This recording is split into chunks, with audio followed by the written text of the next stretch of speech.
Every time I can without fail. Ah, dear. Good morning, everyone. Actually, it's not good morning, it's good afternoon. But that doesn't matter right now.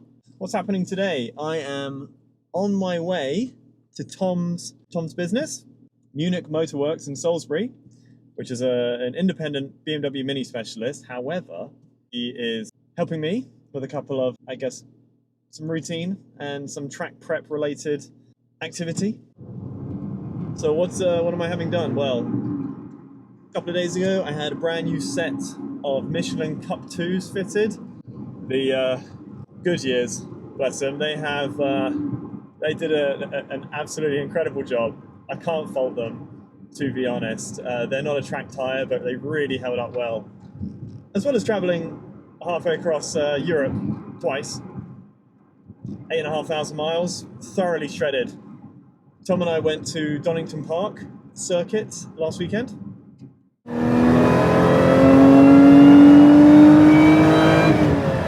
What a car, man. So nice. We are doing a change of front brake pads because those are also probably down to 5% health right now, so I'm driving very carefully. So I've bought some Ferodo DS2500, which I believe are actually the standard compound that is used by Lotus from factory. However, Lotus will charge you an additional arm and a leg for a set once they've been branded AP Racing or Brembo. I had a little bit of feedback from a couple of my other videos saying that when I put it here or inside, the audio just gets really muffled, so not quite sure on what the best solution for that is just yet, but I'd like to think that something like this might be better. Let me know in the comments below. Or I'll let myself know when I come to do the editing and realize that the audio is completely trash. However, it hasn't been too much of an issue. I'm slowly trying to figure it out. Anyway, I'm really bad at sticking to the narrative. I have some Motul RBF or SBF 660 brake fluid to go in. We're also just going to have an engine oil change with a new filter. And then give it a nice little track prep, make sure everything else looks good and solid. And then she'll be ready. I saw a video on Instagram a couple of days ago, which perfectly articulated how I am with my car sometimes. I have effectively lived with electric vehicles for 8 years or so before I got this car. And it's been the first internal combustion engine vehicle I've had for a long time. And so you kind of forget how things feel and the different requirements that a car like this has.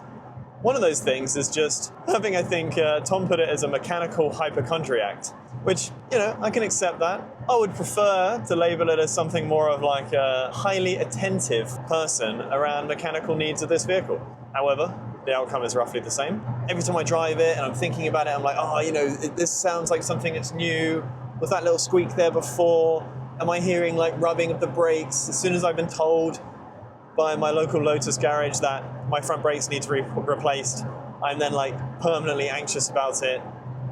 How do I manage that, etc. So there's definitely an element of your mind plays great games with you. And I felt that going to Donington Park circuit.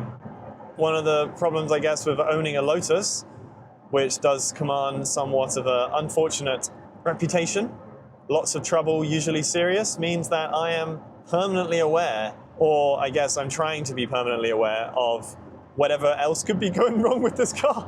And for the most part now, I haven't got any wood in here, but touch wood, everything's going to be fine because I've had all the main issues sorted and now she's running really, really nice. We're going to make up the rest of this journey to get to Tom's garage. We've got about 42 minutes to get there, and we'll see you shortly.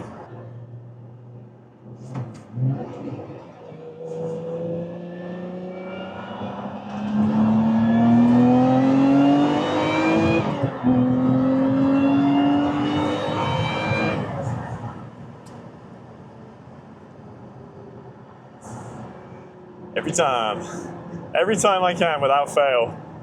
Oh.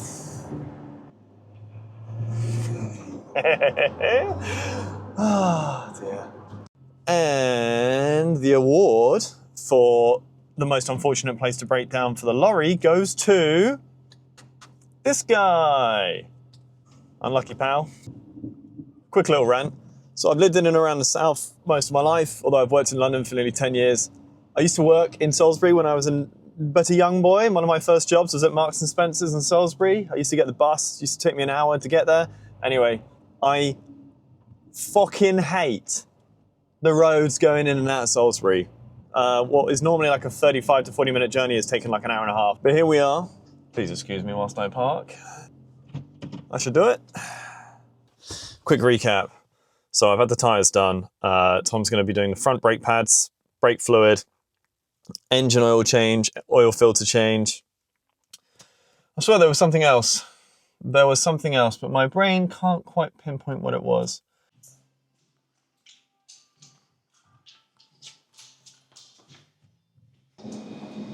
At the risk of distracting you, what are you doing? I'm trying to push the pads back, but they're so worn, my tool doesn't fit in there.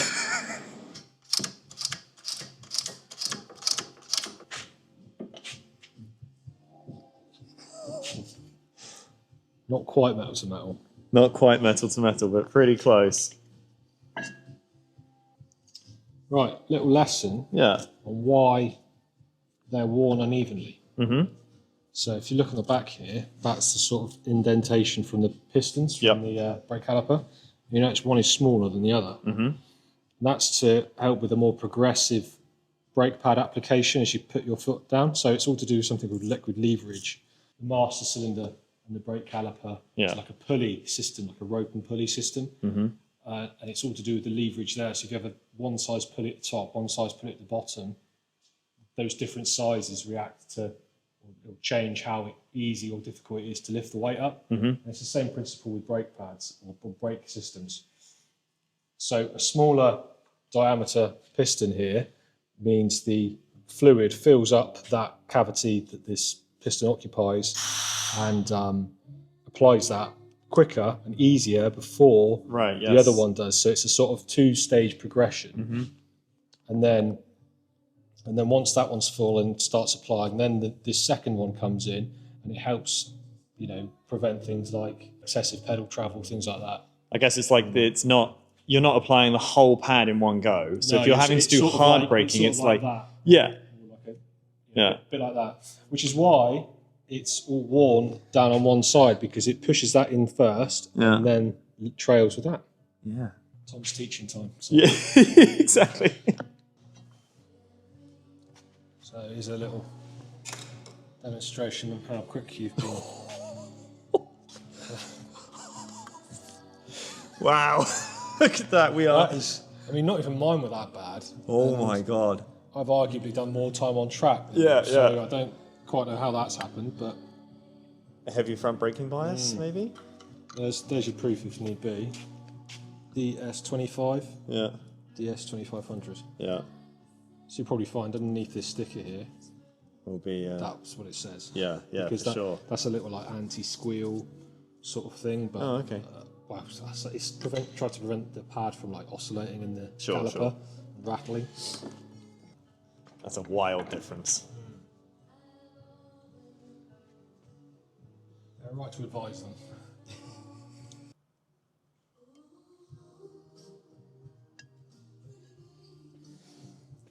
This is in millimetres. You are at 31.5 mil.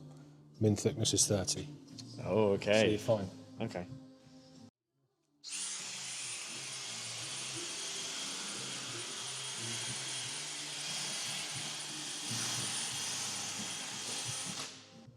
Basically, it's two metals that aren't of the same atomic makeup, and they don't like being next to each other. Oh, okay. You get a corrosion build-up. Yeah. Sometimes it's a nasty sort of white powder.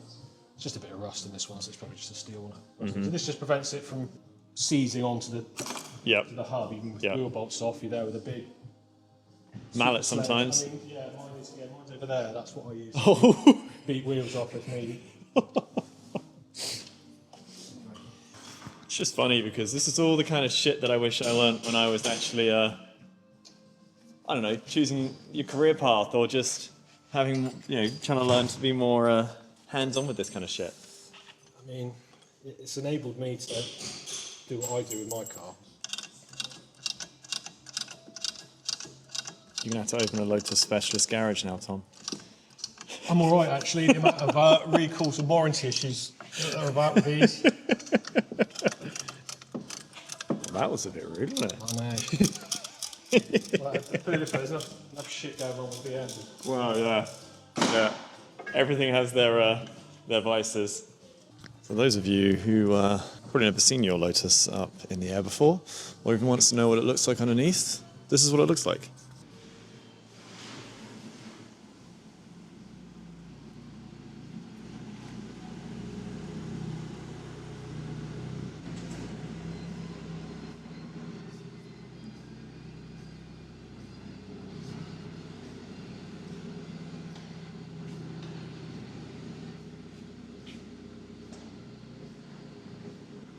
So we've got our new pads in. Discs are still fine for now.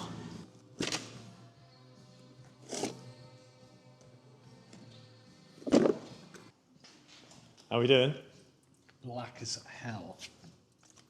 That means... Heat soaked and worn out. Okay. That's what that means. She well used. Yes. Mmm. Wee.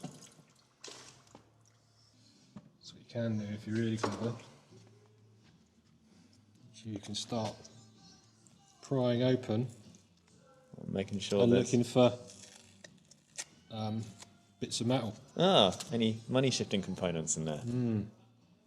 Although that would, well, actually, yeah, that would be in the engine and the gearbox. Yeah, Miles, if you're watching this, you got away lightly, I think. Yeah. As a good man once told me, it's got two chances. It's got two chances. Yeah, either will or it won't. Oh, yeah, true. There you go. True, yeah. Stu, shout out. Yeah. More think about it, more don't actually want to go back to Bedford. No. Sort of, considering the amount of fun we had at Donington, Donington was a riot. that's the best so far. Yeah. By a country mile. 5W40. Natural gas, interesting. 5W40, fully synthetic.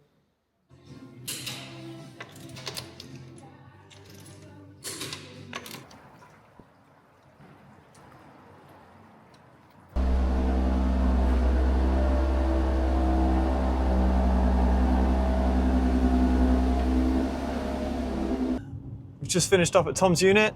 We have fresh brake pads, fresh brake fluid, oil change, oil filter change. I now have fresh cup 2s on here as well. Should be feeling really nice. So if you enjoyed this video, give me a like. I'd appreciate it.